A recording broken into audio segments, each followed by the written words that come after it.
Hi, today I'm going to upcycle some old board game boxes to decorative storage boxes.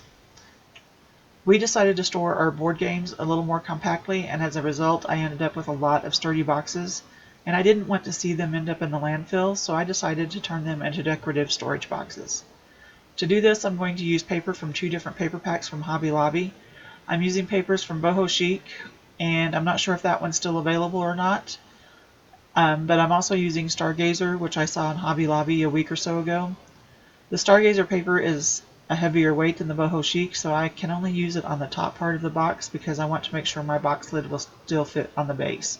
So if you decide to do this, whatever papers you get that you pick for your box, please remember that if it's too thick, it may alter how your box lid fits. After picking my paper, I measured my box across the top. I measured both the height and the width, and then I measured the height and width of all four sides of my box. After measuring my box, I added 1.5 inches to the measurement for the top of the box. My box measurements were originally 7.5 inches by 7 inches, and when I added my overlap allowance, my new measurements were 9 inches by 7.5 inches. And that's what I cut my paper to. After cutting my paper, I scored all four sides at 3/4 of an inch. Next, I measured the top and bottom sides of my box. My box measured 7 5/8 by 2 7/8. I added 1.5 inches to the first measurement and only 3/4 of an inch to the second.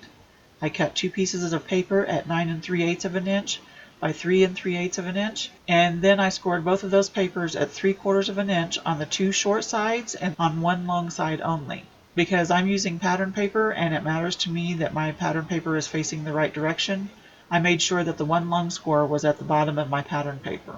The left and right sides of my box measured at 7 inches by 2 7/8 of an inch. For those two papers, I did not need to add anything to the first measurement, but I did add 3/4 of an inch to the second measurement. These two pieces of paper only needed to be scored at 3/4 of an inch along the bottom edge. Next, I took the top piece and I cut a diagonal line at each corner. I cut from the corner of the paper to the corner where the two score lines meet, but I did not want to go past that corner. It is okay though if it's a little short of the score lines, and I needed to do that to all four corners.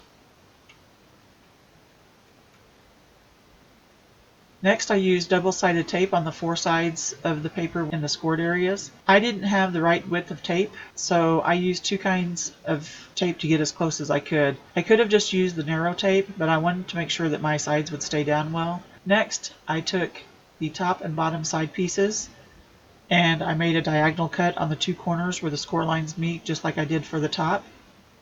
I added double-sided tape to each of the scored areas and across the top edge and the middle sections of the paper and varnished it onto the paper. For the left and right sides of the box, I added the tape to the scored area, and I also added tape to both the side edges and the top and middle of the papers. I used a combination of tape and glitter glue for the top part of my box. I placed score tape in an X shape across the middle of my box, and then after removing the backing paper, I used art glitter glue on top of the score tape and everywhere that there was not tape. I didn't have to go to the very edge on this part, but I did go pretty close, and the reason I used the art glitter glue over the top was to keep my paper from sticking immediately to my tape. The glue gave me a little bit of time to maneuver the paper if it's not lined up correctly on the first go. I was pretty lucky and I didn't have to adjust my top piece very much. I just checked to make sure my edges were lined up and I smoothed it out. And at this point I realized that I should have cut one of the triangles away at each of my corner cuts, but I didn't, so I just did it now. I cut each corner with the paper attached to my box. It doesn't matter which one triangle side that you cut as long as you're consistent. Because I work left to right, I cut the triangle on the right side of each of my corners, and I did this so that the triangle will fold around the corner and cover the edge of my box. Now I need to remove the backing tape and place my edges on the side.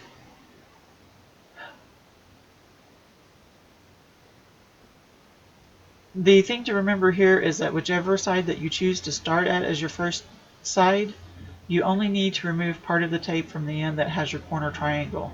So I just removed a little bit of tape from one end of my paper and smoothed it down. And once I got that end piece around the corner, I removed the tape completely from the next side and smoothed it down.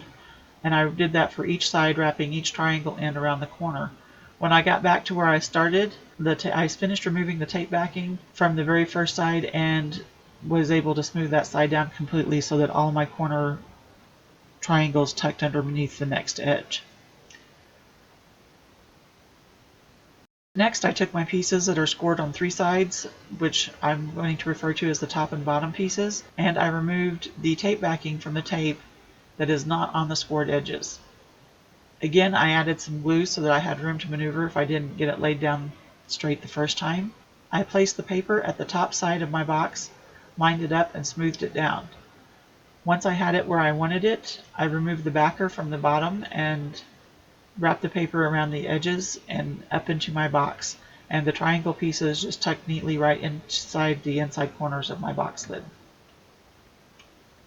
After that, I removed the backing from the tape on the sides and smoothed the sides around the corners, and I made sure to tuck the triangle pieces around the bottom edge and into the box.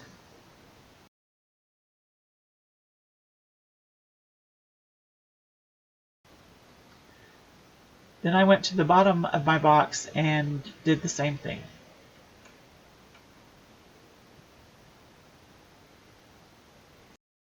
So now I took one of my last 2 papers for my left and right sides, and I removed the backing from all the double-sided tape except for the tape that's in the scored area at the bottom. Then I added glue to the taped and untaped areas and placed it on the side of the box, making sure that my edges were lined up. I then removed the tape from the bottom and folded it over the bottom edge and into the box. And then it's just a matter of repeating the process for the last side of the box. Now at this point you can decorate the top if you want. I didn't because mine will be stacked on a shelf for storage. The last thing to do is check my box lid and see if it fits. Mine was a little tight at first, but the more I played with it, the easier it was to get it on and off. This last little box here is one that I made. It's not a game box, although you could use a game box if you wanted to. I just wanted to make a little box to use as wall art. If you'd like to see how to create something similar, please let me know in the comments, and I'll do a tutorial on how to make the box top itself, as well as decorating it so that it has some dimension. And as usual, please like, subscribe, and comment. Thank you for watching, and I hope you all have a great week.